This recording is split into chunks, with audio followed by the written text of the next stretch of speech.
চোৰ আপুনি বহুত দেখিলে আজি চাওক স্মাৰ্ট চোৰ এই গেটখনলৈ মন কৰক এয়া দিহিং পাটকাই ৰাষ্ট্ৰীয় উদ্যান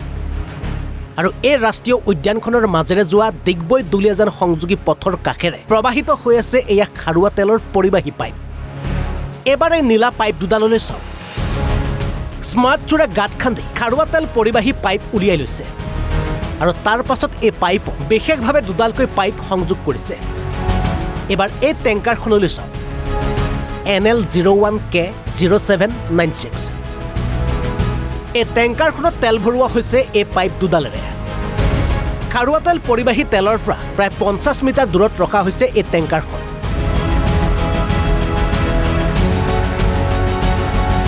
আৰু জংঘলৰ মাজেৰে নীলা পাইপ দুডালেৰে তেল ভৰ্তি কৰি আছে তেল চোৰে অৱশেষত অইল ইণ্ডিয়া তহলদাৰী আৰক্ষীয়ে জব্দ কৰিছে টেংকাৰখন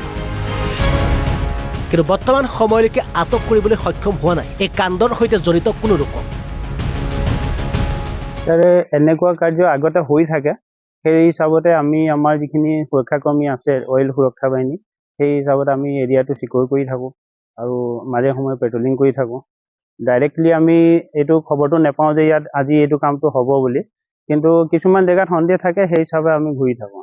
ঘূৰি থকা অৱস্থাতে আজি যিখন আমি গাড়ী জব্দ কৰিছোঁ এই কেছটো মানে ধৰিবলৈ সক্ষম হ'লো কোনো ব্যক্তি ইয়াৰ লগত জড়িত গম পাইছে নেকি বা তেনেকুৱা নমিনেট আমি কোনো ব্যক্তি গম পোৱা নাই বা কিমান ব্যক্তি আছে কোন কোন জড়িত আছে সেইটো আমি সঠিককৈ জানিব পৰা নাই সেইটো আমাৰ যিখিনি অইল কৰ্তৃপক্ষৰ মেম্বাৰ আছে তেওঁলোকে হয়তো পুলিচৰ লগত কণ্টেক্ট কৰি তেওঁলোকৰ পৰা জানিবলৈ বিচাৰি আছে এইটো আচলতে দিগবৈ দুলীয়াজান ৰাস্তাৰ নিচে কাষেৰে যোনটো তেল পৰিবহী পাইপ তাৰ পৰাই ইয়াত সংলগ্ন কৰি তেল ভৰাই আছে আচলতে কিমান দূৰৰ পৰা এই গোটেই প্ৰক্ৰিয়াটো তেখেতসকলে চলাই মই এইটো অনুমান ময়ো এনেকুৱা কাৰ্য প্ৰথম দেখিছোঁ আৰু পাইছোঁ এইটো 50-60 মিটাৰমান ৰাস্তাৰ পৰা মেইন যিটো দুলীয়াজান ডিগবৈ ৰাস্তা হয় তাৰ পৰা জংঘলৰ মাজত যিটো আমাৰ চৰাইপঙল ৰাস্তা গৈছে তাত 50-60 মিটাৰ এৰিয়াৰ দূৰত গাড়ীখন ভৰাই তেওঁলোকে পাইপ সংযোগ কৰি এনে কাৰ্য কৰিবলৈ সক্ষম হয় আৰু জানিব পৰা অনুসৰি এই অঞ্চলটোত অহৰহ কিন্তু কণ্ডেন্সাৰ তেলৰ এটা চোৰাং বেহাৰ তীব্ৰ হাৰত গতি চলি আছে আপোনালোকে যিহেতু আপোনালোকে অৱগত কৰিছে আপোনালোকে এনি টাইম ইয়াৰ প্ৰক্ৰিয়াৰ লগত বা ডিউটিৰ লগত জড়িত আছে আপোনালোকে বিশেষ ব্যৱস্থা গ্ৰহণ কৰিবলৈ সক্ষম নহয়নে হয় আমাৰ যিখিনি আমাৰ কৰ্তব্য সুৰক্ষা বাহিনীয়ে সেইখিনি কাম কৰি আছে আৰু তেনেকুৱা কাৰ্য কৰিও আছোঁ আমি ধৰিও আছোঁ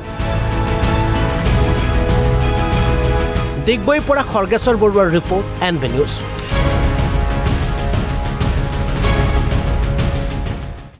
এনেকুৱা কাৰ্য আগতে হৈ থাকে সেই হিচাপতে আমি আমাৰ যিখিনি সুৰক্ষাকৰ্মী আছে অইল সুৰক্ষা বাহিনী সেই হিচাপত আমি এৰিয়াটো চিকিউৰ কৰি থাকোঁ আৰু মাজে সময়ে পেট্ৰলিং কৰি থাকোঁ ডাইৰেক্টলি আমি এইটো খবৰটো নাপাওঁ যে ইয়াত আজি এইটো কামটো হ'ব বুলি কিন্তু কিছুমান জেগাত সন্দেহ থাকে সেই হিচাপে আমি ঘূৰি থাকোঁ ঘূৰি থকা অৱস্থাতে আজি যিখন আমি গাড়ী জব্দ কৰিছোঁ এই কেছটো মানে ধৰিবলৈ সক্ষম হ'লো কোনো ব্যক্তি ইয়াৰ লগত জড়িত গম পাইছে নেকি বা তেনেকুৱা নমিনেট আমি কোনো ব্যক্তি গম পোৱা নাই বা কিমান ব্যক্তি আছে কোন কোন জড়িত আছে সেইটো আমি সঠিককৈ জানিব পৰা নাই সেইটো আমাৰ যিখিনি অইল কৰ্তৃপক্ষৰ মেম্বাৰ আছে তেওঁলোকে হয়তো পুলিচৰ লগত কণ্টেক্ট কৰি তেওঁলোকৰ পৰা জানিবলৈ বিচাৰি আছে এইটো আচলতে দিগবৈ দুলীয়াজান ৰাস্তাৰ নিচে কাষেৰে যোনটো তেল পৰিবহী পাইপ তাৰ পৰাই ইয়াত সংলগ্ন কৰি তেল ভৰাই আছে আচলতে কিমান দূৰৰ পৰা এই গোটেই প্ৰক্ৰিয়াটো তেখেতসকলে চলাই মই এইটো অনুমান ময়ো এনেকুৱা কাৰ্য প্ৰথম দেখিছোঁ আৰু পাইছোঁ এইটো 50-60 মিটাৰমান ৰাস্তাৰ পৰা মেইন যিটো দুলীয়াজান ডিগবৈ ৰাস্তা হয় তাৰ পৰা জংঘলৰ মাজত যিটো আমাৰ চৰাইপঙল ৰাস্তা গৈছে তাত 50-60 মিটাৰ এৰিয়াৰ দূৰত গাড়ীখন ভৰাই তেওঁলোকে পাইপ সংযোগ কৰি এনে কাৰ্য কৰিবলৈ সক্ষম হয় আৰু জানিব পৰা অনুসৰি এই অঞ্চলটোত অহৰহ কিন্তু কণ্ডেন্সাৰ তেলৰ এটা চোৰাং বেহাৰ তীব্ৰ হাৰত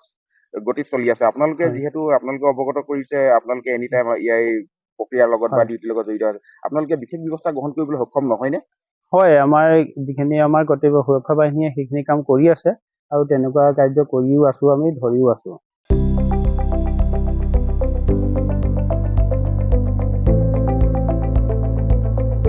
NB নিউজ